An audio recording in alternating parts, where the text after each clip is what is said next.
I stared at the termination letter in my hands, the words blurring together as I sat in our kitchen. After 6 years with Morrison and Associates, they let me go with 2 weeks severance and a plastic smile. Budget cuts, they said, nothing personal, they promised. But it felt personal when I watched my desk get cleared while my colleagues avoided eye contact. The front door slammed shut, and I quickly folded the letter, sliding it under a stack of mail. Thomas's footsteps echoed through our marble foyer. IMC, those expensive Italian leather shoes he bought last month, clicking against the floor like a countdown timer. Elena? His voice carried that familiar tone of someone who expected immediate attention. In here, I called back, forcing my voice to sound normal. Thomas appeared in the doorway, already loosening his silk tie. At 36, he still looked like the ambitious banker I married 8 years ago, but something had changed in his eyes over the years. The warmth I once saw there had been replaced by something colder, more calculating. "How was your day?" I asked, the question automatic after years of marriage. He didn't answer immediately. Instead, he walked to the refrigerator, pulled out a bottle of imported beer, and twisted off the cap with more force than necessary. The metal cap clattered across our granite countertop. "Thomas?" He turned to face me, and I saw something in his expression that made my stomach tighten. It wasn't anger or frustration, it was indifference. Complete, chilling indifference. "I heard about Morrison and Associates," he said, taking a long drink from his beer. "Word travels fast in the financial district." My heart stopped. "You heard?" "Layoffs hit them hard today. 15 people, including some senior staff." He leaned against the counter, studying me like I was a problem he needed to solve. "I assume you were one of them?" I nodded slowly, unsure why this conversation felt like walking through a minefield. Thomas set down his beer and crossed his arms. "Well, that changes things." "Changes what things?" "Our arrangement." He said it so casually, like he was discussing the weather. "For the past 8 years, we've split everything equally. Mortgage, utilities, groceries, everything. That worked when we both had incomes." I felt something cold creep up my spine. "Thomas, I'll find another job. This is just temporary." "No." The word cut through the air like a blade. "I've been thinking about this for a while, actually. Even before today. I make good money, Elena. More than good money. And I've been carrying more than my fair share lately." "Carrying more than your share?" The words came out sharper than I intended. "I've contributed equally to everything since we got married. Every single bill, every payment." "With what money?" He laughed, but there was no humor in it. "Your salary was decent, sure, but let's be honest about the numbers here. I make $180,000 a year. You made 65. I've been subsidizing our lifestyle for years." I stared at him, trying to process what I was hearing. This was the man who used to bring me flowers every Friday. The man who once told me that marriage meant being a team through everything. "So, here's how it's going to work from now on," Thomas continued, his voice growing colder with each word. "We split everything 50-50. Exactly 50-50. I'll pay for my half of the mortgage, my half of the utilities, my half of the groceries. You figure out how to pay for yours." "Thomas, I just lost my job today. I need time to—" "That's not my problem." He picked up his beer again, taking another drink like this conversation was already over. "I'll only provide for myself from now on. If you can't contribute your half, then you'll need to make some adjustments." The kitchen fell silent except for the hum of our expensive refrigerator, the one we'd bought together last year, splitting the cost exactly down the middle like we did everything else. Or like I thought we did everything else. I looked at this man I'd shared a bed with for 8 years, this man I'd built a life with, and realized I was looking at a stranger. The Thomas I married would have held me while I cried about losing my job. He would have assured me that we'd figure it out together. This Thomas was calculating the exact dollar amount of my worth to him. Something shifted inside me in that moment. Not anger. Anger would come later. Not sadness. That would come too. What I felt was clarity. Pure, crystalline clarity about exactly who I was married to. I could have argued. I could have cried. I could have begged him to remember the woman who'd supported his career, who'd moved across the country for his promotion, who'd given up opportunities for his dreams. Instead, I looked him directly in the eyes and nodded. "Okay," I said simply. Thomas blinked, clearly expecting a fight. "Okay? Okay." I stood up from the kitchen table, smoothing down my skirt. 50-50 it is. He stared at me for a long moment, confusion flickering across his face. This wasn't the reaction he'd expected, and I could see him trying to figure out what I was thinking. He had no idea what was coming next. Neither did I, but I was about to find out. The next morning, Thomas left for work at exactly 7:30, same as always. His routine never changed: shower, expensive cologne, perfectly pressed shirt, and that confident stride that said he owned the world. He kissed my forehead like nothing had happened, like he hadn't just turned our marriage into a business transaction the night before. "I'll be late tonight," he said, adjusting his tie in the hallway mirror. "Big client meeting?" I nodded from the kitchen table, sipping my coffee. "Of course." The moment his car pulled out of the driveway, I moved. 8 years of marriage had taught me Thomas's schedule better than he knew it himself.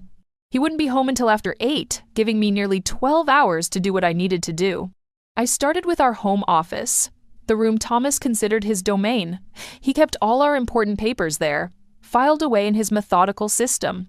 Bank statements, investment records, insurance policies, everything organized by date and category. Thomas loved control, and controlling our finances had always been his way of maintaining it. But I wasn't the helpless wife he thought I was. Before Morrison and Associates, I'd worked in financial analysis for 3 years. I knew how to read between the lines of bank statements and spot irregularities that most people would miss. The first thing I noticed was our joint checking account. According to Thomas, we split everything 50-50, but the numbers told a different story. Over the past 6 months, there had been several large withdrawals I didn't remember making. 500 here, 800 there, always in cash. When I added them up, it came to over $4,000. I pulled out my phone and started taking pictures of every statement, every transaction, every document. My hands were steady, my mind focused. This wasn't about emotion anymore. This was about facts. The joint savings account showed similar patterns. Money going out that I hadn't authorized, transfers to accounts I didn't recognize. But what really caught my attention was a small notation on one of the statements: an automatic transfer of $1,500 every month to an account ending in 7,394. I'd never seen that account number before. I dug deeper into Thomas's filing system, looking for anything with those numbers. Hidden behind our tax returns from 2 years ago, I found what I was looking for: statements for a personal savings account in Thomas's name only, an account I never knew existed. My breath caught in my throat as I looked at the balance: $87,412. $87,000 that Thomas had been hiding from me while lecturing me about carrying my fair share. I photographed every page, my anger building with each transaction. The automatic transfers from our joint account had been going on for over 2 years. Thomas had been systematically moving our shared money into his personal account while I contributed my entire paycheck to our joint expenses. But that wasn't the worst part. As I scrolled through the transactions, I saw charges that made my stomach turn. Expensive dinners at restaurants we'd never been to together. Hotel charges in the city when Thomas claimed to be working late. Jewelry purchases from stores I'd never heard of. Jewelry I'd certainly never received. One charge stood out: a weekend at the Riverside Resort. The same weekend Thomas told me he was at a banking conference in Chicago. The charge was for a couples package, complete with spa treatments and champagne service. I sat back in Thomas's leather chair, staring at the evidence spread across his desk. My husband wasn't just financially manipulating me, he was cheating on me. And he was using our shared money to do it. My phone buzzed with a text message. "Thomas, hope you're having a productive day job hunting.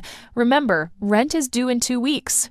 I stared at the message, then at the bank statements showing his secret account with nearly $90,000. He was worried about me paying rent while sitting on enough money to cover our mortgage for 2 years. I kept digging. Credit card statements revealed more of the same pattern, and expensive purchases I never benefited from, charges at places I'd never been, a lifestyle Thomas was living without me. But the most damaging discovery came in a folder marked Investment Portfolio. Thomas had been telling me for years that we couldn't afford to invest more money, that we needed to be conservative with our savings. But here were statements showing he'd been making significant investments in his name only, using money from our joint accounts to fund his personal portfolio. The man who told me yesterday that he'd been subsidizing our lifestyle had actually been stealing from me for years. I photographed everything, creating a digital trail of evidence that painted a clear picture of financial fraud and infidelity. But I didn't stop there. I opened Thomas's laptop, knowing his password was the same combination he used for everything, our wedding date followed by his lucky number. His email revealed the final piece of the puzzle. Messages with someone named Amanda Foster, discussing not just their affair, but business dealings that sounded questionable at best. References to moving money around and keeping things off the books suggested Thomas's financial crimes extended beyond our marriage. By the time I heard Thomas's car in the driveway that evening, I had built a complete case against him. But I didn't confront him. Instead, I smiled and asked about his day, playing the role of the obedient wife while my mind worked on something he could never imagine. Thomas thought he held all the cards, but he was about to learn that I'd been studying the game much longer than he realized. The next morning, I told Thomas I was going to look for work. He barely looked up from his newspaper, just grunted something about finally taking responsibility. If he had bothered to watch me leave, he would have seen me drive in the opposite direction of the business district, toward the small house where I grew up. My mother's catering business operated out of a converted garage behind her home. Even at 9 in the morning, the smell of fresh bread and simmering sauces filled the air. Carmen Rodriguez had built Carmen's Kitchen from nothing 20 years ago, starting with birthday parties for neighbors and growing it into one of the most sought-after catering services in the city. "Mija," she called out when she saw me, wiping flour-covered hands on her apron. "You look terrible." I almost laughed. Trust my mother to cut straight to the truth. "Thanks, Mama. That's exactly what I needed to hear." She studied my face with those sharp brown eyes that had always seen too much. "Sit. Tell me what that husband of yours has done now." I hadn't planned to tell her everything, but sitting in her warm kitchen, surrounded by the smells of my childhood, the whole story poured out. The job loss, Thomas's cold ultimatum, and everything I'd discovered in his office. My mother listened without interrupting, her expression growing darker with each detail. When I finished, she was quiet for a long moment, kneading dough with more force than necessary. "I never liked him," she finally said. "Mama, no, let me finish." She turned to face me, flour still dusting her hands. "From the first time you brought him home, something felt wrong. Too smooth, too charming. Men like that always have something to hide." I thought about all the times over the years when my mother had made subtle comments about Thomas, how he never helped with dishes when he visited, how he always steered conversations back to his job, his achievements, his plans, how he'd gradually convinced me to see my family less, claiming we were too busy with his career demands. "You saw it, didn't you?" I asked, even when I couldn't. A mother knows. She sat down across from me, reaching for my hands. "But you're not that naive girl anymore. What you did yesterday, gathering all that evidence, that was smart. That was my daughter using her brain.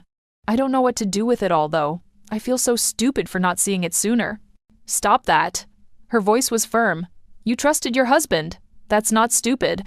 That's what marriage should be. He's the one who broke that trust." My mother got up and poured 2 cups of coffee, adding the extra sugar she knew I liked when I was stressed. "Tell me about this Amanda woman." From what I could tell from the emails, she works at his company. They've been seeing each other for at least 6 months, maybe longer. But it's not just an affair, they're involved in some kind of financial scheme together.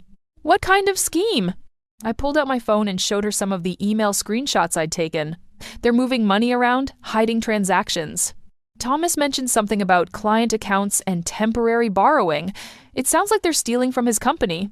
My mother read the messages, her frown deepening. "This is serious, Elena. This isn't just about your marriage anymore." "I know, but I don't know what to do about it. If I report him, it'll destroy his career, and despite everything, I'm not sure I'm ready for that." "Why?"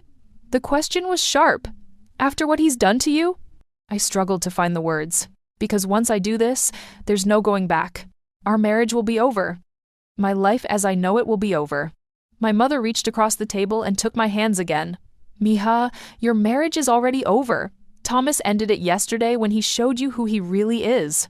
The question is, are you going to let him destroy you, or are you going to fight back?" She was right, and we both knew it. But knowing something and accepting it were 2 different things. "I need time to think," I said. "You need a job," my mother corrected. And I need help with the Henderson wedding this weekend. 300 guests, full dinner service. You interested? I looked around the kitchen, remembering all the times I'd helped her as a teenager. Rolling dough, chopping vegetables, serving at events. It had been good work, honest work. You're offering me a job? I'm offering you independence. The pay is good, and I've got more contracts than I can handle. Plus, you know this business. You helped me build it. For the first time in days, I felt something other than anger or confusion. I felt hope. There's something else, my mother continued. My accountant is retiring next month. I need someone to take over the books, handle the business side. Someone I trust completely. Mama, I can't just… You can't what? Take control of your life? Build something for yourself instead of supporting a man who doesn't deserve you?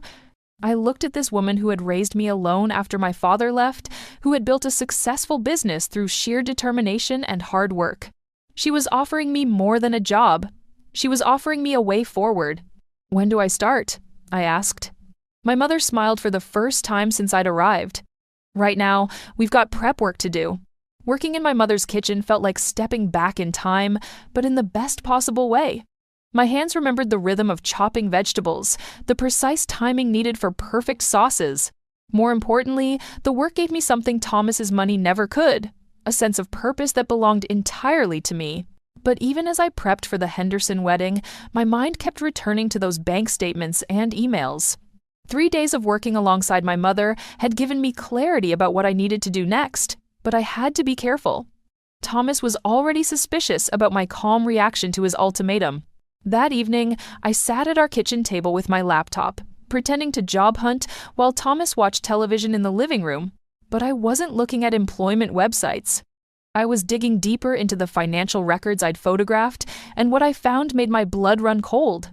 The pattern went back much further than I'd initially realized. Thomas hadn't just been hiding money for 2 years. He'd been systematically draining our joint accounts for nearly 4 years. Every bonus I'd received, every tax refund, every gift from my mother for birthdays and holidays, it had all been quietly transferred to his personal accounts. But the emails with Amanda revealed something even worse. They weren't just having an affair and stealing from me. They were embezzling money from Thomas's company, using fake client accounts to funnel funds into their personal investments. One email thread made me physically sick. Asterisk Amanda. The Peterson account transfer went through. Another $15 Kelvins clean. Asterisk Thomas. Perfect. Elena has no idea about any of this. She's too trusting to question anything. Asterisk Amanda. What happens when she finds out? Asterisk Thomas. She won't. And even if she does, what's she going to do? She depends on me for everything. Asterisk. I stared at the screen, my hands shaking with rage. He'd been laughing about my trust, using it as a weapon against me while he stole from both me and his employer. The man I'd loved, the man I'd built a life with, saw me as nothing more than a convenient fool. The next email was even worse. Asterisk Thomas. I'm thinking of asking for a divorce anyway. Elena's becoming dead weight. With her job gone, she's just an expense now. Asterisk Amanda. What about the house, the assets? Asterisk Thomas. That's why I'm implementing the 50/50 rule now. By the time I file, I'll have documentation showing she couldn't contribute financially. No judge will give her half of anything. Asterisk. My vision blurred with tears of fury. Thomas hadn't just decided to abandon me after I lost my job. He'd been planning to divorce me and leave me with nothing. The 50/50 ultimatum wasn't about fairness. It was about building a legal case to prove I was financially dependent so he could keep everything in the divorce. I screenshot every email, every bank statement, every piece of evidence. But I needed more than just proof of his betrayal. I needed to understand the full scope of his crimes. I spent the next hour researching the company accounts mentioned in the emails, cross-referencing them with Thomas's bank records. I began to see the pattern. Money would disappear from client accounts at his investment firm, get transferred through a series of shell companies, and eventually end up in accounts controlled by Thomas and Amanda. They'd stolen over $200,000. My phone buzzed with a text from my mother. "How's the job hunting going?" I typed back, "Found something interesting. We'll call you tomorrow." Thomas appeared in the kitchen doorway, beer in hand. Any luck with the job search? I looked up at him, this man who'd been systematically destroying my life while pretending to love me, and forced a smile. A few possibilities. Nothing concrete yet. Well, don't take too long. Like I said, I'm only covering my half of expenses now. He took a drink, studying my face. You're taking this whole thing pretty well. I thought you'd be more upset. What's the point of being upset? I kept my voice level, even though I wanted to scream. You made your position clear. I need to adapt. Something flickered in his eyes. Suspicion, maybe, or disappointment that I wasn't falling apart like he'd expected. Right. Well, good. I'm glad you're being reasonable about this. After he went to bed, I continued my research. I found the contact information for Thomas's company's internal audit department and their external compliance officer. I researched whistleblower protections and financial fraud reporting procedures. But most importantly, I started documenting everything with timestamps and detailed notes. If I was going to bring down Thomas and Amanda, I needed an airtight case. By 3 a.m, I had compiled a comprehensive file of evidence. Bank records showing the systematic theft from our joint accounts, email threads proving the affair and the embezzlement scheme, transaction records linking Thomas and Amanda to fraudulent client accounts. I had enough evidence to destroy Thomas's career, send him to prison, and ensure I got everything I deserved in the divorce. But I wasn't ready to use it yet. Thomas thought he was playing chess while I played checkers. He had no idea I'd been studying his moves for years, learning his patterns, understanding his weaknesses. Tomorrow, I would start building my own game, and when I was ready to make my move, Thomas would never see it coming. The hunter had become the hunted, and he didn't even know it. 2 weeks into my new routine, I had fallen into a perfect rhythm of deception. Every morning, I kissed Thomas goodbye and told him I was job hunting. Instead, I drove to my mother's catering business, where I was quickly becoming indispensable. The Henderson wedding had been a massive success, leading to 3 more bookings that month. But the real work happened in the evenings, after Thomas fell asleep. I had opened my own business checking account under the name ER Consulting Services, using my mother's address as the business location. Thomas never opened mail that wasn't addressed to him, so the bank statements would be safe. Within a week, I had landed my first client, a small restaurant chain that needed help organizing their financial records. The irony wasn't lost on me. While Thomas thought I was desperately searching for employment, I was building something that could make me more money than my old corporate job ever did. You look different, Thomas said one evening, studying me across the dinner table. More. I don't know. Relaxed? I shrugged, cutting into the chicken I'd prepared, a recipe I'd learned from my mother's catering menu. I guess I'm adjusting to the new normal.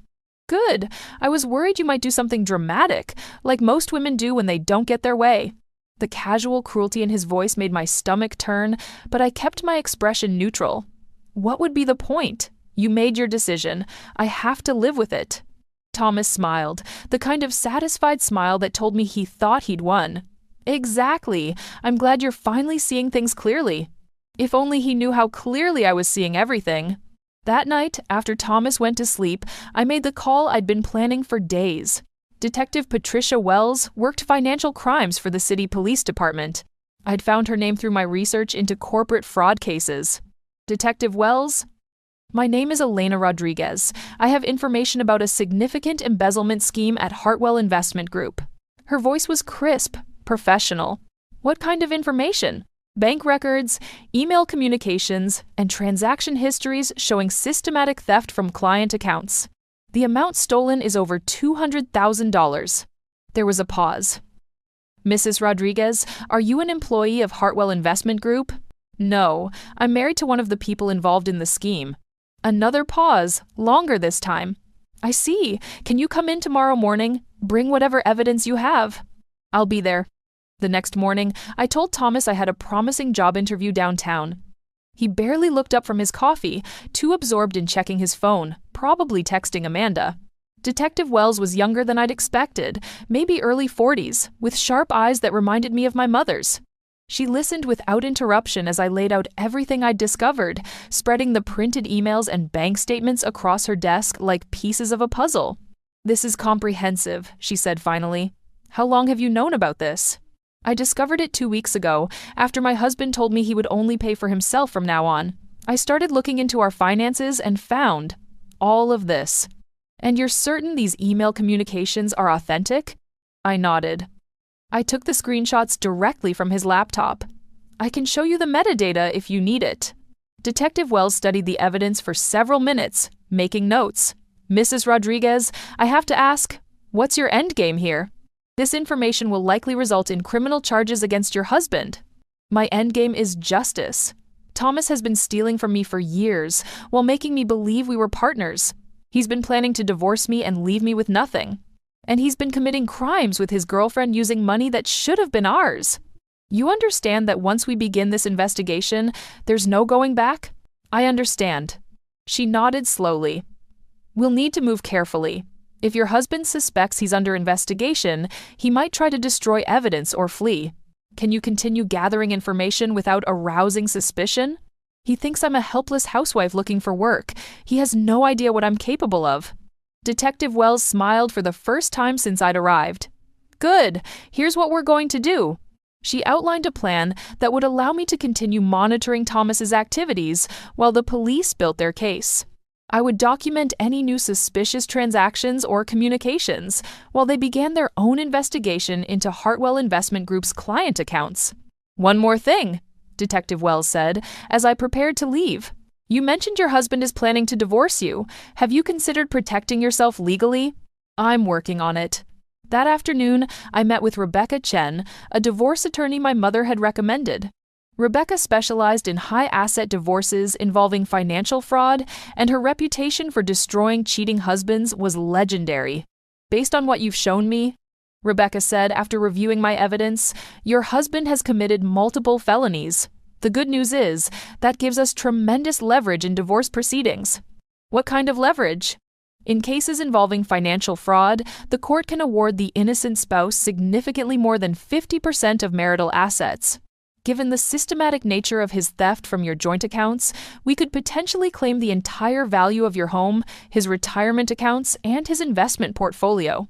For the first time in weeks, I felt genuinely hopeful about my future. That evening, Thomas came home with flowers, cheap grocery store roses that probably cost him less than one of his expensive lunches with Amanda. What's the occasion? I asked. Just wanted to show you I appreciate how well you're handling everything. I smiled and put the flowers in water, thinking about how much those roses would cost him in the end. 3 weeks had passed since my meeting with Detective Wells, and Thomas was growing careless. Success had always made him arrogant, but now his confidence in controlling me had reached dangerous levels. He started bringing Amanda around more often, introducing her as a colleague when we ran into neighbors, letting her call the house at all hours. I played my part perfectly, the struggling dependent wife who was grateful for any scraps of attention he threw my way. Amanda's coming for dinner Friday, Thomas announced one evening, not asking but telling me. She's been working on a big project with me, and I thought it would be nice to have her over. I looked up from my laptop, where I'd been pretending to browse job listings while actually managing my growing consulting business. Of course. What should I cook? Something simple. She's not really into fancy food. The casual disrespect in his voice made my jaw clench, but I nodded sweetly. I'll make something nice. What Thomas didn't know was that Detective Wells had asked me to encourage exactly this kind of meeting. The more comfortable Thomas and Amanda became around me, the more likely they were to slip up and reveal information about their crimes. Friday evening arrived, and Amanda Foster turned out to be exactly what I'd expected. Blonde, ambitious, and completely convinced of her own cleverness.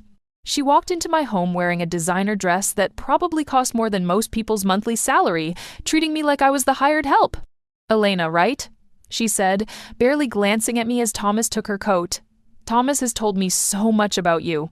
I bet he had. Dinner was a masterclass in psychological torture. Amanda and Thomas discussed their work projects in code, making inside jokes and sharing meaningful looks across my dining room table. They talked about their recent business trip to Miami, the same weekend Thomas had told me he was visiting his sick aunt in Ohio. The client meeting went so well, Amanda said, cutting into the salmon I'd prepared. We should definitely pursue more opportunities like that.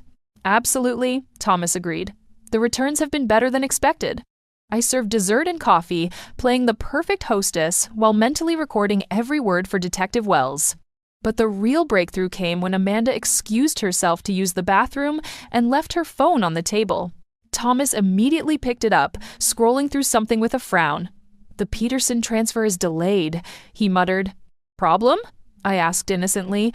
"Just work stuff. Nothing you'd understand." When Amanda returned, she seemed agitated. "We need to talk," she said to Thomas, glancing at me nervously. "Elena was just going to clean up," Thomas said dismissively. "Weren't you, honey?" I gathered the dishes and retreated to the kitchen, but I left the door slightly open.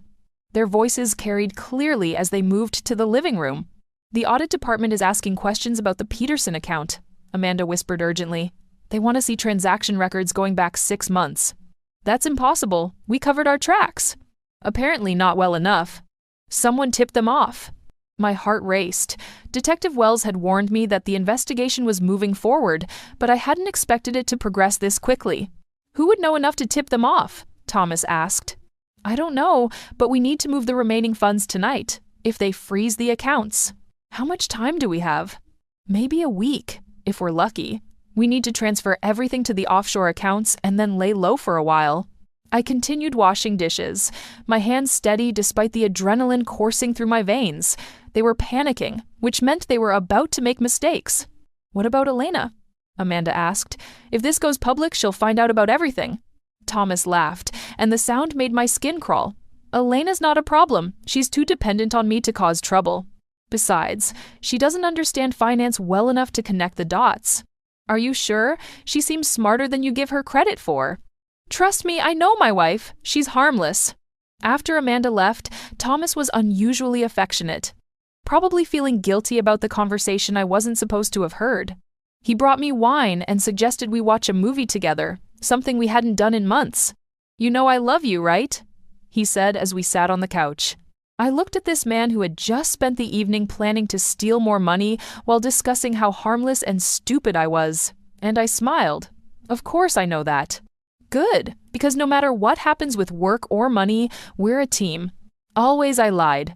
That night, after Thomas fell asleep, I called Detective Wells and reported everything I'd overheard. She listened carefully, asking specific questions about the timeline and the offshore accounts. "This is exactly what we needed," she said. "We're going to move fast now. Are you prepared for what comes next?" I looked at Thomas sleeping peacefully beside me, completely unaware that his world was about to collapse. "I'm ready." "Good, because tomorrow everything changes." I hung up the phone and stared at the ceiling, thinking about how Thomas had called me harmless just hours earlier. He was about to learn that the most dangerous people are often the ones you underestimate. The trap was set, and Thomas had walked right into it. The morning started like any other. Thomas showered, dressed in his expensive suit, and kissed my forehead before heading to what he thought would be just another day of stealing money and lying to his wife. He had no idea that Detective Wells and her team were already in position at Hartwell Investment Group, armed with search warrants and enough evidence to destroy him. I went through my usual routine of pretending to job hunt, but today felt different. Today, everything Thomas had built through lies and theft would come crashing down. The call came at 11:47 a.m. "Mrs. Rodriguez, this is Detective Wells." "It's done. We've arrested both your husband and Amanda Foster. The FBI is seizing all their accounts as we speak." I sat in my mother's kitchen, surrounded by the smell of fresh bread and the sound of her humming while she worked, and felt something I hadn't experienced in months: complete relief. "What happens now?" I asked. "Now you get your life back." Thomas called me from jail 3 hours later. His voice was shaking, all his arrogance stripped away by the reality of handcuffs and criminal charges. "Elena, you have to help me. This is all a misunderstanding. I need you to call my lawyer, post bail, something. Please." I let him talk for a full minute, listening to him beg and make promises he would never keep. When he finally stopped, I spoke calmly. "No." "What do you mean, no?" "Elena, I'm your husband. I don't have to do anything for you ever again, Thomas." There was silence on the other end of the line. I could practically hear his brain trying to process what I'd just said. "I know about everything," I continued. "The hidden bank accounts, the money you stole from our joint savings." Amanda. The embezzlement scheme, all of it. Elena, I can explain. You can explain it to the FBI and to the divorce court. Divorce court? His voice cracked. Elena, please, we can work this out. I made mistakes, but… You didn't make mistakes, Thomas. You made choices. You chose to steal from me for 4 years. You chose to cheat on me. You chose to plan a divorce that would leave me with nothing. And you chose to underestimate me. I could hear him breathing heavily, finally understanding that the harmless, dependent wife he'd been manipulating was gone. How did I figure it out? I'm not the stupid woman you thought you married. I have a degree in financial analysis, remember? The same degree you convinced me to waste in a corporate job while you built your criminal empire. Elena, please. I hung up. That evening, Rebecca Chen called with news that made me smile for the first time in weeks. The criminal charges work in our favor, she said. Since Thomas used marital assets to commit crimes, the court will likely award you the entire value of your home, his retirement accounts, and his legitimate investment portfolio. We're talking about roughly $400,000 in assets. And his debts? His legal fees and restitution payments are his problem, not yours. You'll walk away clean. 3 days later, I stood in the courthouse as Thomas was arraigned on charges of embezzlement, wire fraud, and money laundering. He looked smaller somehow, diminished by the orange jumpsuit and the weight of his crimes.